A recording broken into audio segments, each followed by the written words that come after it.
गोरखपुरिया भौजी इसमें क्या बोलता है दोषी हैं, तो उनको भी नहीं छोड़ा जाए। लेकिन मालती चौहान के पिता आज नया एक स्टेटमेंट दिए हैं कि इसमें गोरखपुरिया भौजी भी इन्वॉल्व हैं। क्या सोचते हैं, वो भी सलाखों के पीछे जाएंगे?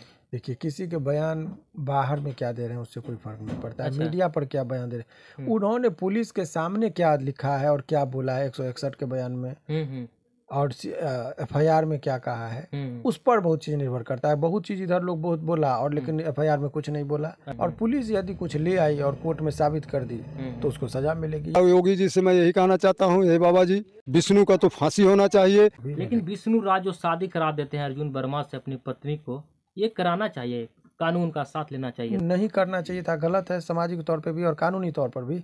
इसीलिए वो सलाखों की सजा भी भोग रहा है, सलाखों के पीछे भी पहुंच रहा है। सर, ये जोड़ी को बर्बाद और विनाश करने का मुख्य बिंदु, मुख्य वजह एक जो होता है अर्जुन वर्मा नामक कोई व्यक्ति है जो शादीशुदा है, वो क्या है, उसका क्या होगा? देखिए, यदि साजिशकर्ता के तौर पर इन लोग यदि नाम जिस हिसाब से आ रहा है, इतना बात तो तय है कि वो लड़की जो है सो शादीशुदा थी, एक बच्चे की माँ थी, फिर भी और नाम कर इसके साथ जुड़ा अर्जुन के साथ। और अर्जुन जो है शादी करके लेके गया और वहां से जब वो लौटी पश्चाताप हुआ उसको। ऐसे परिस्थिति में अधिकतम सजा का प्रावधान आजीवन कारावास का जो है वो मिलती है, यदि साबित कोर्ट में हो जाता है। यदि साबित होगा तो विष्णु राज आजीवन रहेंगे सलाखों के पीछे। मालती चौहान जब से ये दुनिया छोड़कर गई है तब से कुछ लोगों का कहना है कि मालती चौहान को हत्या किया गया है, कुछ लोगों को कहना है कि मालती चौहान खुद ही आत्महत्या की है। उसी बिंदु पे बात करने के लिए भी हमारे साथ पटना हाई कोर्ट के चर्चित वकील शिवनंदन भारती सर हैं। सर, क्या सोचते हैं, मालती चौहान के जो पति हैं सलाखों के पीछे हैं, यदि वो दोषी होंगे तो कितने सालों तक सलाखों के पीछे रहेंगे? देखिए, सवाल ये है कि अगर लगाकर यदि हम लोग बात करें, संभावना पर नहीं होता है। 304B में यदि मामला स्थापित होता है तो फांसी की सजा नहीं तो आजीवन कारावास। अच्छा, दो ही सजा का प्रावधान दो ही है। लेकिन फांसी की सजा रेयरली लोगों को मिलती है, न के बराबर लोगों को दी जाती है। जघन्य अपराध के दृष्टिकोण में ही, हीनियस क्राइम में भी माने एक्स्ट्राऑर्डिनरी नेचर का होता है तभी मिलता है।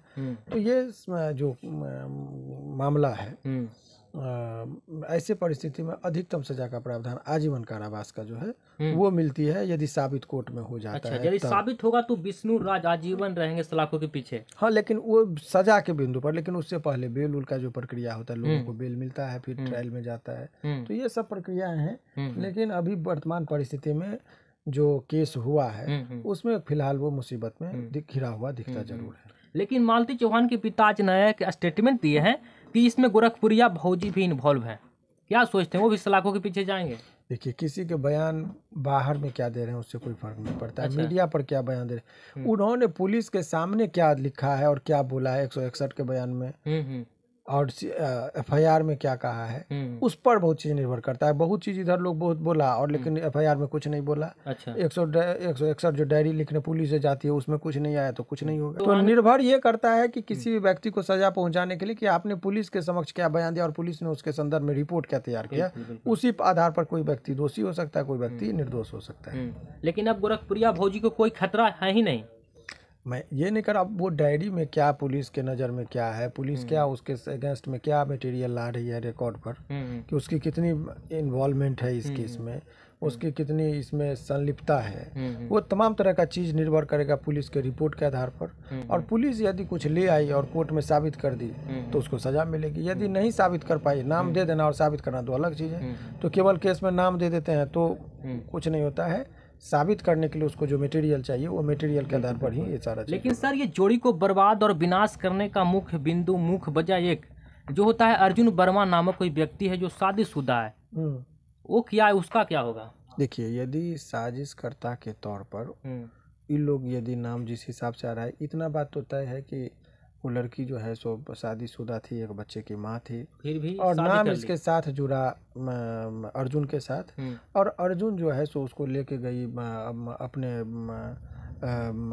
अपने शादी करके लेके गया और वहां से जब वो लौटी पश्चाताप हुआ उसको बच्चे था, पारिवारिक जीवन था, उसको लगा कि हमारी नाम, शोहरत, इज्जत, प्रतिष्ठा सभी का हनन हो रहा है। तो जब उसके बारे में इन्होंने सोचा तो फिर जो है सो इन लोगों के साथ जो इस तरह की प्रक्रियाएं हुई, तो जब वो वापस लौटना चाहिए तो यहाँ पर जब थोड़ा सा लगा अनबन सा, तो निराशा, नकारात्मक भाव उसमें उठे होंगे और उससे वो आत्महत्या की, चूँकि वीडियो में भी कई बार वो जिक्र कर चुकी थी, तो हुआ है। तो ऐसे परिस्थिति में पूरे होल स्टोरी को यदि क्रिएट करने में किसी की भूमिका है तो वो उसके अर्जुन का है। इसीलिए यदि वो कॉन्स्पिरेसी दिखेगा जिस हिसाब से नाम आ रहा है तो सजा उनको भी लेकिन विष्णु राज जो शादी करा देते हैं अर्जुन वर्मा से अपनी पत्नी को, ये कराना चाहिए, कानून का साथ लेना चाहिए नहीं था। नहीं, ये तो गलत है और इसीलिए अर्जुन भी सलाखों के नहीं करना चाहिए। इसीलिए वो जो काम नहीं करना चाहिए और कोई आदमी काम कर बैठता है उसी के लिए जो है सो कानून बना है। तो ये बात में तो कहने में कोई नहीं करना चाहिए था गलत है, सामाजिक तौर पे भी और कानूनी तौर पर भी। इसीलिए वो सलाखों की सजा भी भोग रहा है, सलाखों के पीछे भी पहुंच रहा है। तो सलाखों के पीछे जो है वो कानूनी पहलू से है, लेकिन यदि वो सामाजिक पहलू से देखेंगे तो उसकी पत्नी नहीं रही, मर गई, परिवार पूरा विध्वंस हो गया, डिस्टर्ब हो गया, तो ये जो है सो सामाजिक अपराध के लिए समाज भी उसको ये चीज जो है सो दे रही है। तो ये सब तमाम तरह की चीजें हो रही है। चलिए बहुत बहुत धन्यवाद। सर को कहना है कि बाकी बाद में जो भी स्टेटमेंट आ रहा है मालती चौहान के पिता करें कि गोरखपुरिया भौजी को भी थी कहा जाता है कानूनी कार्रवाई होना चाहिए, लेकिन अब कुछ नहीं होगा, जो भी दिया गया है उसी को होगा। बाद में जितना भी बोला जाएगा सब अफवाह में बोला जा रहा है। बाकी आप क्या सोचते हैं, आप भी अपने विचार को कमेंट में रखिएगा। बहुत बहुत धन्यवाद।